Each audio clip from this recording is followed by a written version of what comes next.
Good afternoon. I'm Becky Lutzko, the United States Attorney for the Northern District of Ohio, and I want to thank you all for joining us here today. Today I'm here to announce the results of a 3-month violent crime reduction initiative that ATF and the United States Attorney's Office led this summer in Cleveland, with the dedicated assistance of many of our federal, state, and local law enforcement partners. Together, we have charged and arrested 59 individuals based on those persons illegally trafficking firearms on the street.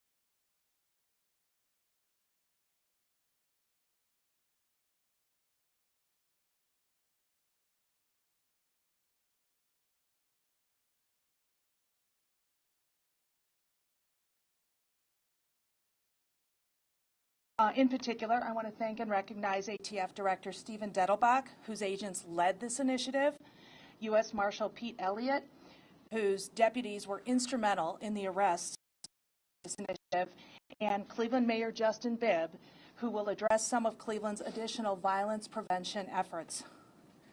Cleveland and its neighboring suburbs, like many communities throughout this state and throughout this country, have been hit hard by violent crime. All too often, the illegal sale of firearms and the use and possession of such firearms, frequently in connection with illegally selling drugs, are the source of that violence. Today's announcement showcases the results of law enforcement's focused efforts using data collected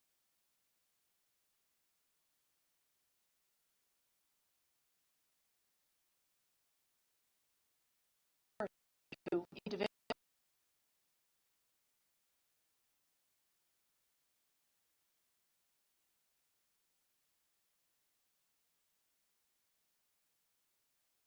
59 individuals.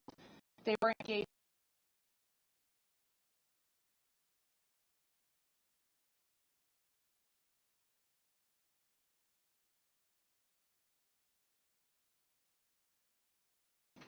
earlier today.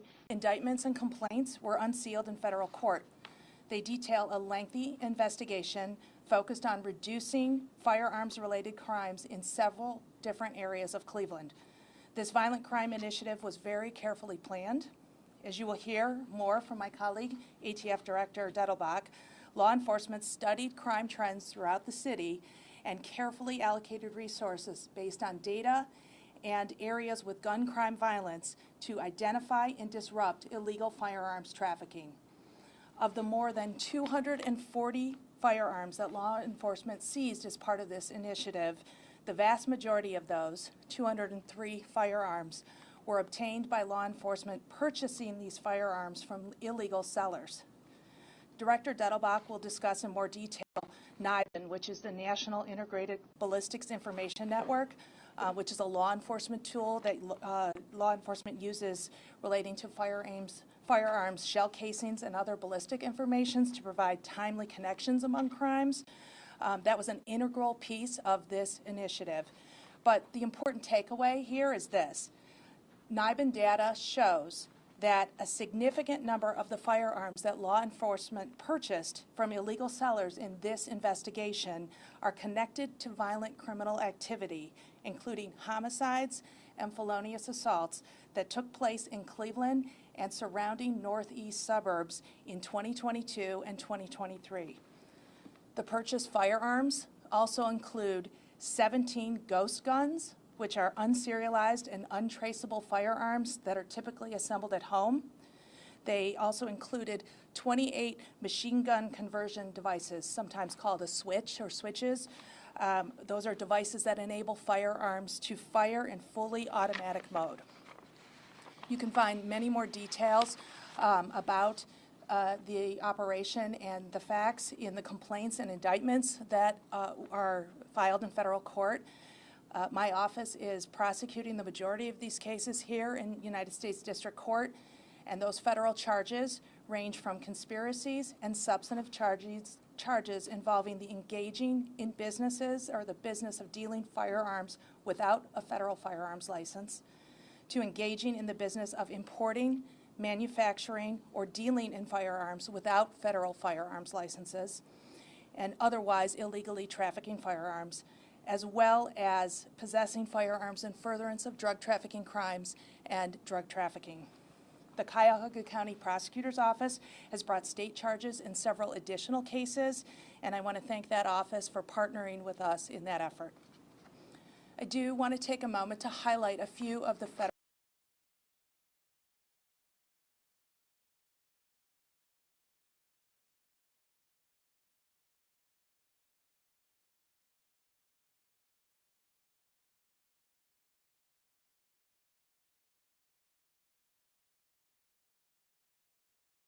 firearms with obliterated serial numbers, switches, already loaded firearms, assault rifles, and firearms that had been previously used to commit violent crimes.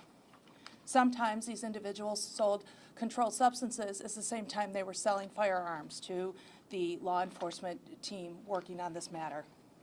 In two other cases, law enforcement purchased 33 firearms and 23 firearms respectively, including switches, from two other individuals who, once again, do not hold federal firearms licenses.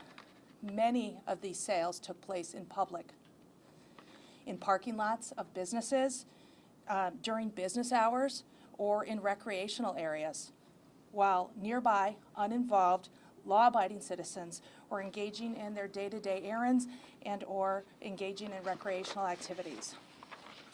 In yet another case, that involved ATF identifying several individuals who were actively engaged in a conspiracy to conduct a home invasion and rob at gunpoint what they believed to be a stash house containing several kilograms of cocaine. Law enforcement intervened before these individuals could carry out their plan. Additionally, this investigation resulted in law enforcement buying or otherwise seizing cocaine, cocaine base, methamphetamine, fentanyl, heroin and fentanyl mixtures, as well as MDA pills, which are sometimes known as Molly or ecstasy. Not all of these cases are directly related to one another, but they all have three common threads. They all contributed to the violence and lawlessness that illegal gun trafficking and narcotics trafficking brings to our community. In all, the combination of crime data analysis and firearm analytics provided important information to move these investigations forward. And finally, all of these prosecutions were made possible by the hard work and professionalism of the many women and men who have dedicated their lives to the difficult job of law enforcement. I fully recognize that we simply cannot arrest our way out of our community's violent crime problems. Therefore, I have invited Mayor Bibb to highlight other efforts that the City of Cleveland is engaged in to interrupt and prevent violent crime in Cleveland's many neighborhoods, including those that were the focus of this initiative. But make no mistake, this law enforcement effort has disrupted ongoing criminal activity and removed several criminal actors driving violent crime from Cleveland streets. It has undoubtedly prevented or disrupted future violent crimes from playing out in our communities. And all of us here today seek to make tomorrow a safer day for all of our citizens. This was a significant step toward doing so. I'm going to turn the podium over to ATF Director Dettelbach.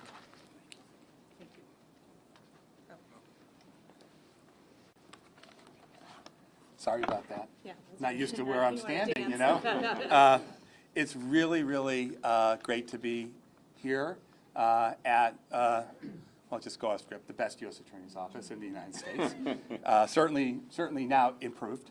And it's really, really an honor to be standing next to United States Attorney Becky Letzko and in a room of so many incredible people from this office who continue to just do amazing work day and night, weekends, all the time to protect the people of Cleveland. So thank you. I also want to thank Mayor Bibb and Chief Drummond and the entire Cleveland Division of Police for the incredible partnership that we had together with you on this whole summer, this effort, and always to our incredible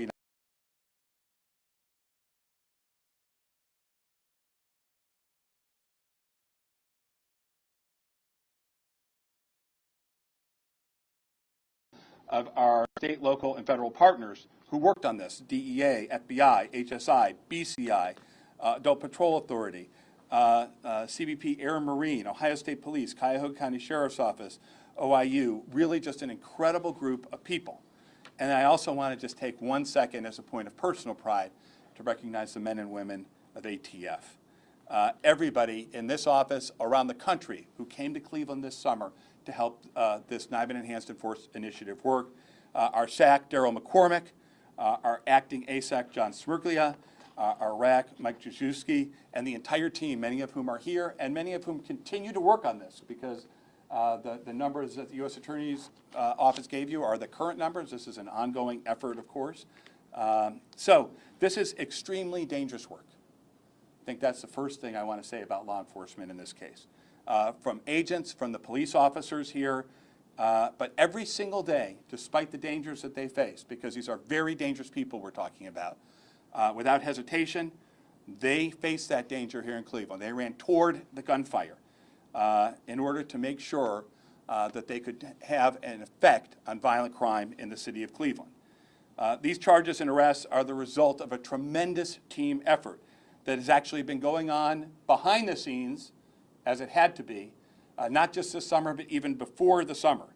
It could not have happened without the people who are here today, and especially with the people in this great office. People who I've had the privilege of calling colleague today and before. And I want to start with Kelly Galvin. Your amazing work, again, on this initiative, and I remember when I was here, your work on those initiatives just continues to actually be heroic for the people of the city of Cleveland. Rob Kortz, Margaret Sweeney, Carol Skutnick I see over there. I don't want to miss anybody, but the entire team here has just been absolutely tremendous. And as you heard from United States Attorney Letzko, nearly 60 people have been charged and arrested, all on firearms and/or illicit narcotics offenses, and more than 240 crime guns has been seized. Now, she told you a little bit about how we work up the intelligence for this initiative, this NIBIN Enhanced Enforcement Initiative. And if I had to say it in plain English, it would be this is an initiative about following the gun. That's what we did here. Of the 240 crime guns seized here, 46 of them were linked to 102 shooting incidents, including 11 homicides. Just one of these crime guns was tied to 14 different shootings. Many of these defendants were also in possession of PMFs, or privately made firearms, what we call ghost guns. And many are in possession of what we call machine gun conversion devices, as she said, also known as switches or auto sears. that turn legal semi-automatic weapons into illegally fully automatic machine guns on the streets of Cleveland, facing the community, facing law enforcement. And many, of course, were also in the position of illicit drugs, including heroin, responsible for many deaths in our community every year. Guns and drugs go together, unfortunately. They do now, and they will. It's no secret in many cities across America, and here in Cleveland, which is no exception, that there's a serious violent crime problem, a serious gun crime problem here. And much of that is fueled by a small number of people. And that's really the idea of what I'm going to describe to you, NIBIN, which is NIBIN works on the principle that although there may be a larger group of people doing crimes, the actual number of trigger pullers who are terrorizing a community is significantly smaller, and we need to focus on those individuals as best we can. We know that it is the case because of what you see here today, because of the work across the summer doing the intelligence before the summer started, and then going out there and doing the enforcement and finding that when you followed the guns, you would get to very, very violent individuals. So what we call that at ATF is and basically that means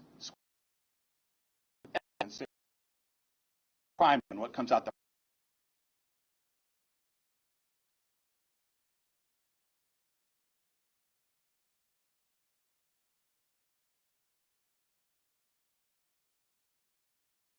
or not.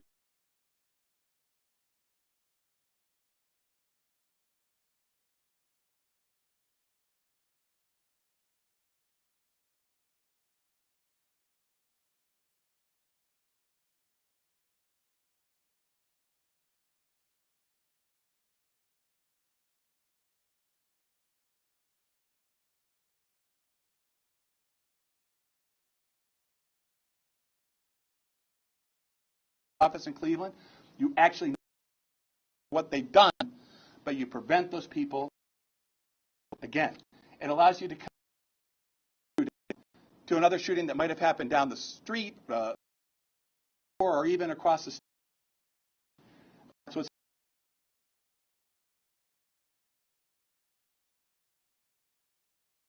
as a result of three things. It's investigators at ATF and all of these agencies using these advanced investigative techniques to identify these most violent individuals, prosecutors taking on those investigations and working the heck out of them to make sure that the people that we identify face justice when they're caught, and third, these incredible partnerships like we have with the city of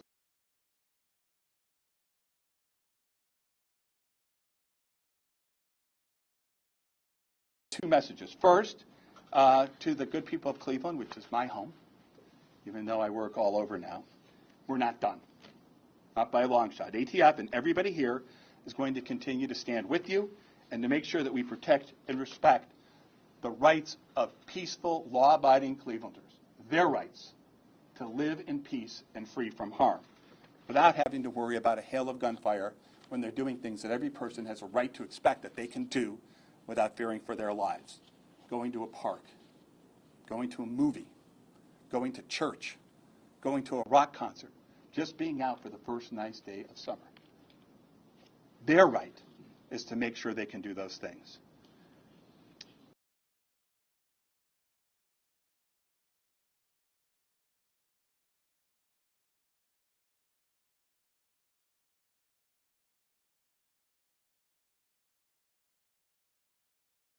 All know that there's a large problem out there, and we have a long way to go. That's why the second thing I want to say is that we are not done working here together to make sure this is not a one-time deal. We're working together to make sure that this kind of technology and intelligence can become a long-term, sustainable, and permanent force in fighting gun crime here. As we said several months ago, a huge part of that, even when this effort was not public, is that we're committed together to have a full-fledged crime gun intelligence center here in Cleveland, Ohio. The reason for that commitment should now be easy for people to understand. It means having cases like this, investigations like this, that are just the regular part of doing business. That's already going on to an extent, but we need to make sure that Cleveland is best in class in doing that in the entire nation. I know I've met with the mayor several times about that, the chief several times about that. We are fully committed to making that happen.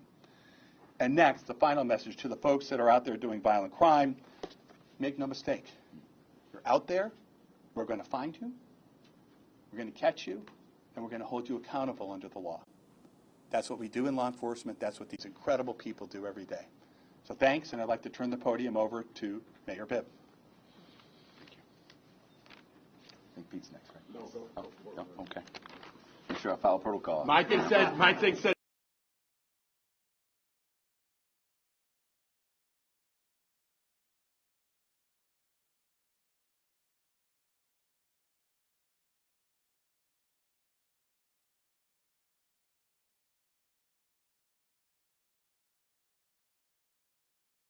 State law enforcement, local law enforcement, federal law enforcement, all working together to keep our community safe.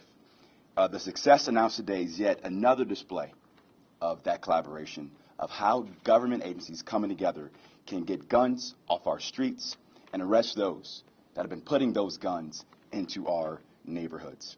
Now, as many have already attested, there's still a lot more work to do. But with nearly 250 guns removed from our streets, thousands of grams of illegal drugs seized, and almost 60 arrests made, Cleveland is safer today because of this critical and important operation. I want to thank U.S. Attorney Letzko, ATF Director Dettelbeck, U.S. Marshal Pete Elliott, Prosecutor O'Malley, and all of our local, state, and federal partners for their commitment and dedication each and every single day to make our city safe. And today's announcement is just a latest example of our efforts through our new initiative called RISE, Raising Investment in Safety for Everyone, recognizing that we can't do it alone at 601 Lakeside Avenue. And I know the chief can attest to this. We need in our arsenal.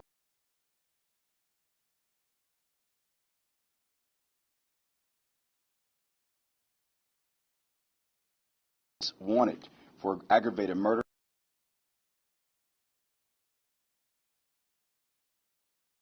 bringing the total to over 300 with today's announcement. Dozens of stolen vehicles recovered, and additional helpful tips to make sure we can have critical intelligence related to pending investigations. Now, it's important to note that these collaborative efforts, all working together, is what our administration is all focused on, using a multi-pronged approach to solving and deterring violent crime in Cleveland. We want to encourage residents and businesses to join our Safe Smart CLE camera program. Since we announced the expansion of that program in July, registrations have already quadrupled to date. We've also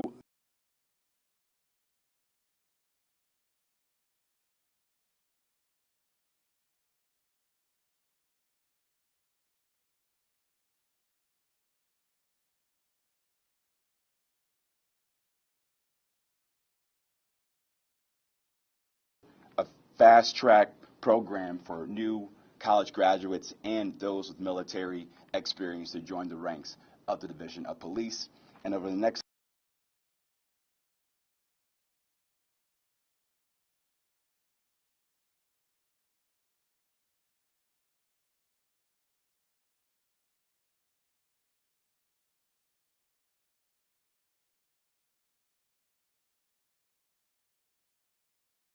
investments to really make